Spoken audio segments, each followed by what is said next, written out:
Recent గా Congress veteran leader మరియు మాజీ కేంద్ర మంత్రి చిదంబరం గారు ఆపరేషన్ బ్లూ స్టార్ గురించి చేసిన కామెంట్స్ సంచలనం రేపుతున్నాయి. ఆయన ఒక బుక్ లాంచ్ కార్యక్రమంలో ఆపరేషన్ బ్లూ స్టార్ మీద ఇందిరాగాంధీ గారి నిర్ణయం మీద చాలా కీలకమైన వ్యాఖ్యలు చేశారు. అసలు కాంగ్రెస్ కు వ్యతిరేకంగా ఇలాంటి వ్యాఖ్యలు ఏం చేశారని చెప్పి కూడా కొంతమంది చర్చిస్తున్నారు.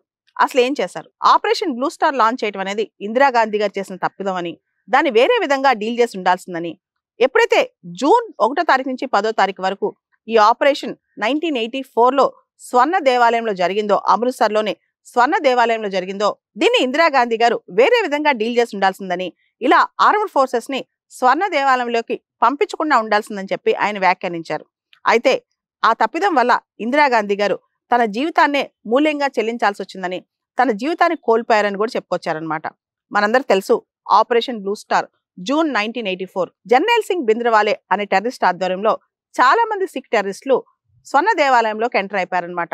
అమృత్సర్ లోని గోల్డెన్ టెంపుల్ లో ఉన్నారు. వాళ్ళందరూ దాన్ని ఆక్యుపై చేసేసుకుని లోపలే కూర్చుని వెపన్స్ అవన్నీ పెట్టుకుని కూర్చుని మాకు ఖలిస్తాన్ కావాల్సిందే అని చెప్పి పెద్ద పెద్ద డిమాండ్లే చేశారు. ఆ టైంలో ఇందిరాగాంధీ గారు చాలా కఠినంగా ఉండి ఆర్మ్డ్ ఫోర్సెస్ ని దింపి మొత్తం టెర్రరిస్టులందరినీ హతమార్చారనమాట. ఆ తర్వాత కొద్ది నెలల్లోనే ఇందిరాగాంధీ గారు తన ప్రాణాలనే మూల్యంగా చెల్లించారు. ఆవిడ బాడీ గార్డ్ సత్వంత్ సింగ్ బియాన్ సింగ్ ఆవిడని కాల్చి చంపేశారనమాట. ఏదైతే ఆవిడ ఈ ఆపరేషన్ బ్లూ స్టార్ చేశారో దానికి ప్రతీకారంగా ఆవిడని చంపేశారు. అయితే ఆవిడ ఆపరేషన్ బ్లూ స్టార్ ఆ విధంగా చేయకుండా ఇంకొక విధంగా, అంటే ఇంకొక ఆప్షన్స్ ఎంచుకుని ఉండాల్సిందని చెప్పి చిదంబరం గారు అభిప్రాయపడ్డారు. అయితే చాలా మంది అనుకుంటారు ఆపరేషన్ బ్లూ స్టార్ అనేది ఆవిడ నిర్ణయం అని. పూర్తిగా ఆవిడ నిర్ణయం కాదు. ఇండియన్ ఆర్మీ, పోలీస్, ఇంటెలిజెన్స్ అందరూ కలిసి తీసుకున్న నిర్ణయం. కేవలం ఆవిడ నిర్ణయం కాదని కూడా చిదంబరం గారు చెప్పుకొచ్చారనమాట. ఆపరేషన్ బ్లూ స్టార్ జరిగిన 2-3 సంవత్సరాల తర్వాత ఇలాంటి సిచ్యువేషన్ ఎదురైనప్పుడు స్వర్ణ దేవాలయం దగ్గర ఆపరేషన్ బ్లాక్ థండర్ చేశామని, దానిలో దేవాలయంలోకి ఎంటర్ అవ్వకుండా బయట నుంచే ఈ బ్లాక్ థండర్ చేశామని, దానివల్ల ఇంతగా ప్రతీకారం జరగలేదని కూడా ఆయన చెప్పుకొచ్చారు.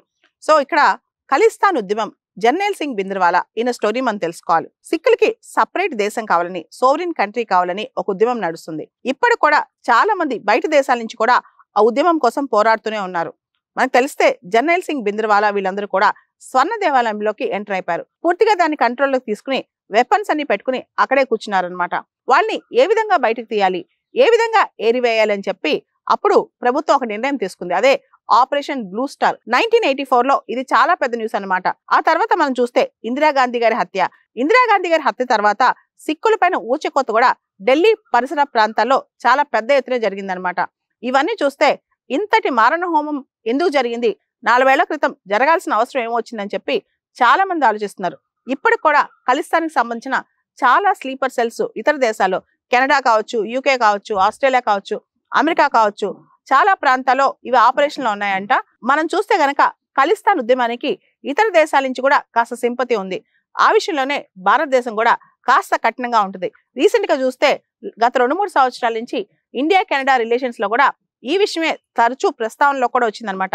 కొత్తగా కెనడాలో మార్క్ కార్నీ ప్రభుత్వం వచ్చిన తర్వాత ఇండియా తరఫున కాస్త నించుంది మార్క్ కార్నీ ప్రభుత్వం.